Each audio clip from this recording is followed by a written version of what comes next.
Well, hello from the Aviva Stadium. Well, it has been a very quick turnaround here. The soccer posts are down, the rugby posts are back up after Ireland's brilliant win over Portugal in the World Cup qualifier last night. Cian, we could certainly do with some feel-good vibes in Irish rugby when they play Australia here tomorrow evening. Yeah, absolutely, Sinead. It was incredible here last night, wasn't it? It was. The end that we're at the moment isn't quite the end where Troy Parrott scored those two brilliant goals last night to breathe, I think, life and hope back into the sort of soccer community. This place was absolutely rocking, and like you said, we could do with a bit of that tomorrow night as well. It wasn't quite rocking last weekend for the visit of Japan.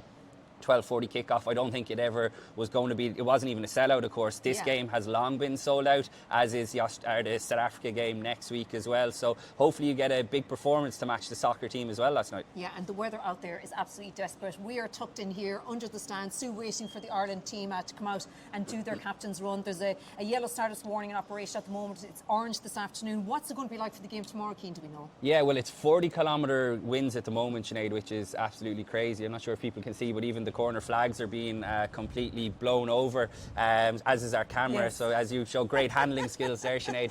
But yeah, I don't think it's going to be quite as windy. Hopefully not anyway tomorrow, but still gusts up to 15 to 20 kilometres per hour. The rain is absolutely torrential here as well. Maybe that's why Ireland are so delayed in terms of coming out. They don't want to come out, but it's going to make conditions very difficult here tomorrow night, not just for the kickers but for fielding high contestables, which, as we know, has become such a key part of the game, and I know we'll get on to talk about why that is. Yeah, so Andy Farrell has made 9 changes to his team. Really excited to see how Mack Hansen goes at full back. And, you know, he was so unlucky on the Lions tour, picked up that injury that kind of ruled him out then in the end. But certainly if I was Hugo Keenan, I'd be quite worried in terms of, you know, what Mack could produce here tomorrow. And it is, though, his first international start, so we have to be cognizant of that as well. It's his first international start in a position that's fullback. That's quite difficult to play. So I'm very excited to see what he's going to offer Ireland's attack, because when he came in and played on the right wing, he added a completely new dynamic. You know, we know Andy Farrell likes his wingers to be untidy,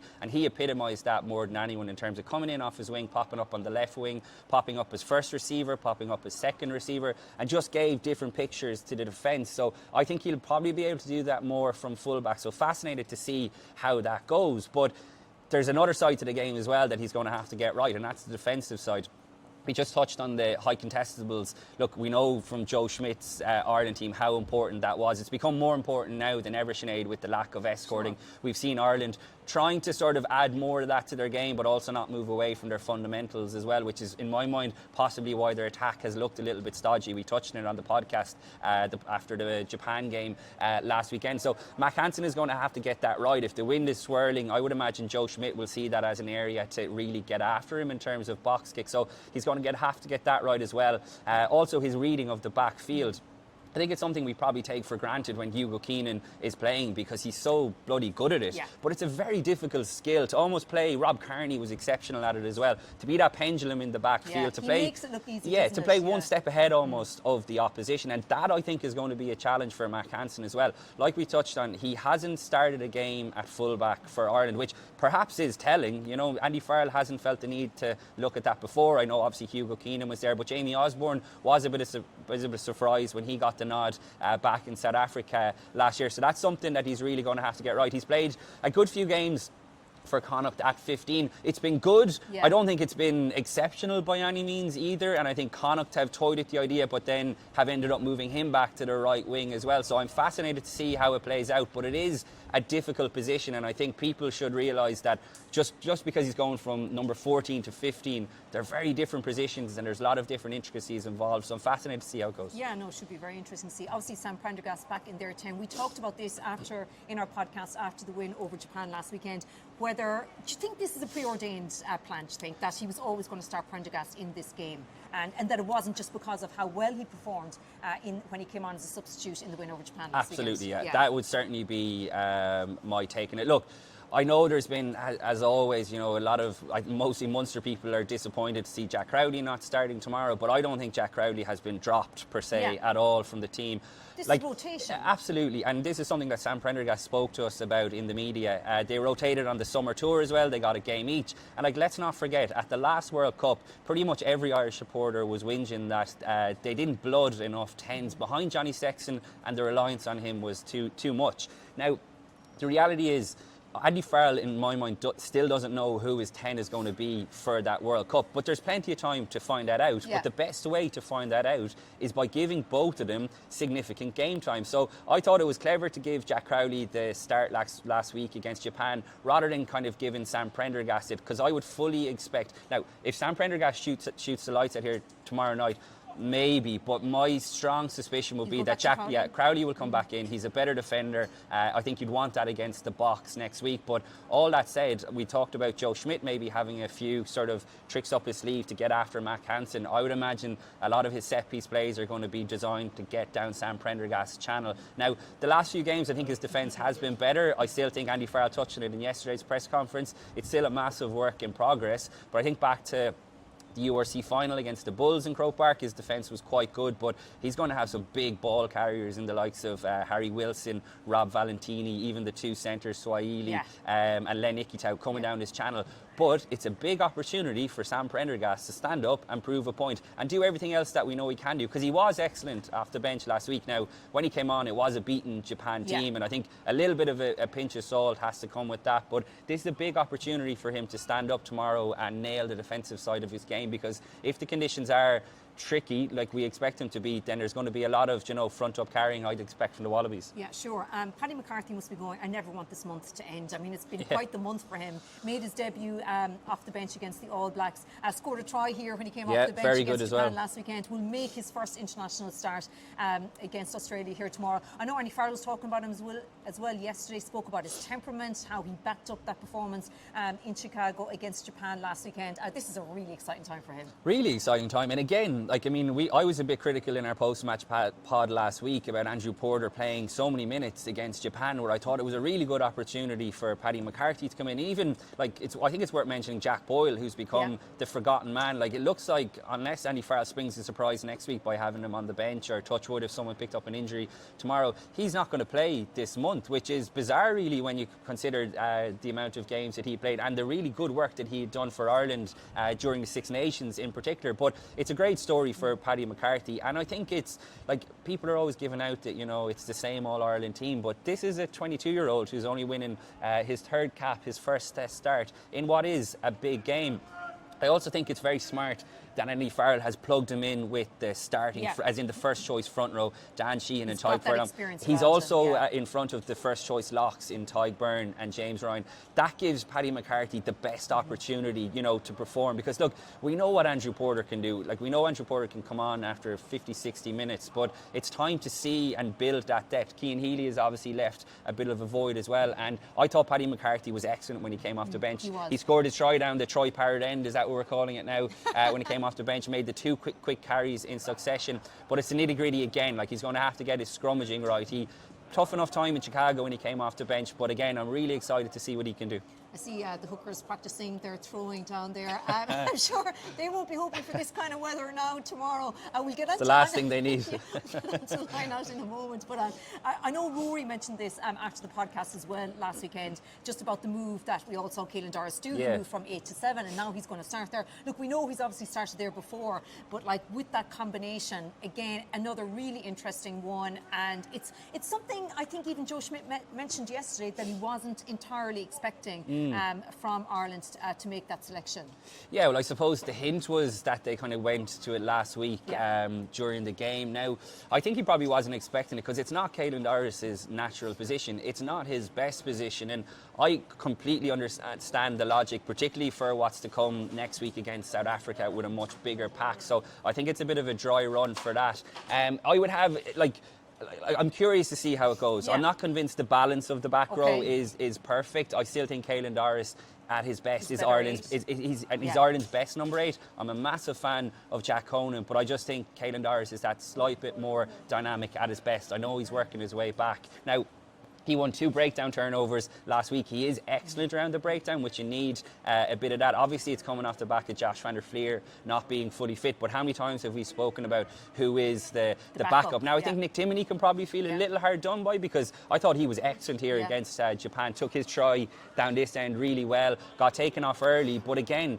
it's brilliant to see Andy Farrell. I know Nick Timoney would much prefer to be starting, particularly when he sees a number 8 sort of being shifted into his position, but great to see Nick Timoney being rewarded for his form on the bench, and also Cian Prendergast, who I think would have been pushing. Really I think he would have been pushing quite hard for a start this week. He was excellent as well, and Andy Farrell has been a big fan of Cian Prendergast. He's been very unlucky this year. He's been named in different squads and had to pull out late due to illness. So again, there's two sort of progressive, I would say, selections on the bench. Like, it could have picked an Ian Henderson, which we know what he can do, but instead he's back in the form of what we saw last week. Okay, so I'm still keeping my eye on the three hookers down below there. They seem to be putting the ball it's easy when there's no one jumping up to try and steal it. But come here, certainly tomorrow, Cian, like, we will all be having that inhalation of breath when it does come to that first Irish line-out, because, you know, it could have an effect on the rest of the Irish game, as we well know. Yeah, and it kind of has in the last two games, really, because the two of them haven't just been lost lineouts, they've been complete malfunctions. So, you'd love to be flying the wall now to hear what they're talking about. Like I said, it's easy to throw the ball into a net there to John Fogarty while there's no one jumping. And I think, look, we've spoken about Joe Schmidt, where he's going to go after Ireland. Absolutely, he's going to go after them. I think a little bit surprised that Nick Frost isn't starting. Jeremy Williams, quite a good line-out operator. They've put Tom Hooper from the back row, and that's to bulk up, I think, their back row, because their back row is exceptional with Harry Wilson, Valentini and Fraser McRoy, who is exceptional, probably the best breakdown operator in the world game at the moment. So that's an area that they'll look to get after him as well. But you spent a bit of time in Wallabies camp, didn't you? What were the moods like in ours, Joe? I thought it was interesting on Tuesday because they kind of come out with this straight away, how brilliant their training session was. Because the whole thing that sounds familiar. I know, doesn't it? You know, let's see how, of course, it transfers. But like, certainly, because the whole thing about them has been their energy levels as well, Cian, hasn't it? Because I mean, when you think back, you know, they had that brilliant performance in the second test against the Lions. They won the third test. They had that brilliant comeback win over South Africa, and then it's all just jackknifed, hasn't it? Really. So it will be interesting. I thought Joe was quite relaxed yesterday. He kind of indulged us with a bit of nostalgia. Well, they're having a bit of crack over there, aren't they? Yeah. Yeah. Well, that's good to see. They're kind of trying to put out those good vibes. Good vibes that we're talking about, over there as well. But just getting back to Australia, like, definitely Joe seemed in good form. He seemed more relaxed. But, you know, as I said, not great form coming into this one. They lost to England. They lost to Italy. All talk about that they're, you know, running on fumes at the moment. So really, it's all set up for a good, you know, good reaction from that tomorrow. Yeah, and like they're plugging back in, like Tom Hooper, like we said. Len Ikitau will make a massive difference. He's been one of the best players in world rugby. He just got a move to Exeter, and he got the Johnny as well. Award recently. Yeah, and James O'Connor is starting at out half. Look, their succession planning is something I'm going to be writing about for tomorrow. I think has been very messy. Like, we know that Joe Schmidt isn't going to be the head coach for the World Cup, that Les Kiss is coming in, but I find it very strange that Les Kiss is still watching all of this from afar when he's in the Aussie system at the moment with the Reds. So he's not going to take over until after the summer next year. I think he's coming in for the 3 tests that Australia will have. But that, to me, is a bit messy, and I wonder if that in a way. Joe was meant to finish, wasn't he? And then it got extended. I think something about compensation and trying to get, you know, Les Kiss out of the Reds contract. So if that was the case in Ireland, it would be very different because it's way more streamlined and you'd have them in. And I just wonder if that sort of played into the players' heads a little bit as well. That, you know, Joe is leaving and there's another head coach coming in. I also think the out half situation has been really messy. They've been unlucky with injuries, but like James O'Connor, 35 years old, is going to start here tomorrow night. He was doing punditry for the Italy game last week. They're coming in off a terrible loss against Italy, but you know, they've got Max Jorgensen back as well. Yeah, he makes a big difference. They're a very dangerous team. I think like their starting team is very strong. I would wonder about the strength maybe of their bench. Like they've no Will Skelton as well. We saw, look, it's stately obvious, but we saw how important he was on the Lions tour as well. But like Joe, it seems like Joe Schmidt is under a bit of pressure from the Aussie media, and I think he's done a brilliant job. Like, I mean, it's easy to forget like how much of a basket case Australia were before he took over. He made them very competitive for the Lions series. They were actually quite unlucky in many ways in it. I wonder if they had 2 warm-up games before the series. They were just so poor in that first test. But my glass would certainly be half full, I think, when it comes to Australia. But I don't think they've helped themselves in terms of, you know, that handover to Les Kiss. Like, the last time Les Kiss was involved in international rugby was the 2015 World Cup quarter-final with Ireland against Argentina. So now all of a sudden he's going to have just about a year to get his stamp on the Wallabies team. So look, it's very messy, but I think in the here and now tomorrow, I think they do pose a major threat to Ireland. We've already so you mentioned the line out. Yeah, where else do you think that they could? I think the breakdown they'll come after Ireland. Yeah. The breakdown was somewhere where Ireland weren't great against. I'll go back to the All Blacks game because I would expect a challenge more similar to that than compared to Japan last week. They weren't great around the breakdown. We know how important the breakdown is to how fast that Ireland want to play. I mentioned Fraser McRoy. Yeah. He is a savage player, unbelievable at winning jackal turnovers. I think the scrum as well will be an interesting battle. We've mentioned Paddy McCarthy. He's going to go up against Michael Alatoa, who obviously played here in Dublin with Leinster for many years. And Ulster fans will be really curious to see how Angus Bell goes. Yeah. He's going to be joining Ulster in the next couple of weeks. He is a fantastic signing. Still like 24 years old, I think, off the top of my head. One of the best loose heads around. So I'll be really keen to see how he goes against Tadhg Furlong, because I think there are still some question marks over the Ireland scrum as well. So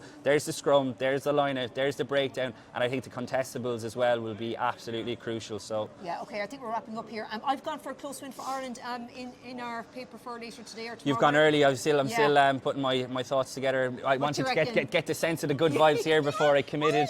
I'd be very disappointed if Ireland didn't win. You've gone for a narrow win. Yeah, I think maybe 7 to 8 points in Ireland win. I know the games here have been very close last year as well. That's kind of why there's a bit of trepidation in the air. But look, Ireland have had the 2 games to build up. Like you mentioned, Australia kind of running on fumes. Andy Farrell said it, the time for excuses is over. They need a big performance and a big result leading into what's coming against South Africa next week. Okay, Cian, thanks a million for that. We'll follow all the build-up on the Irish Independent website.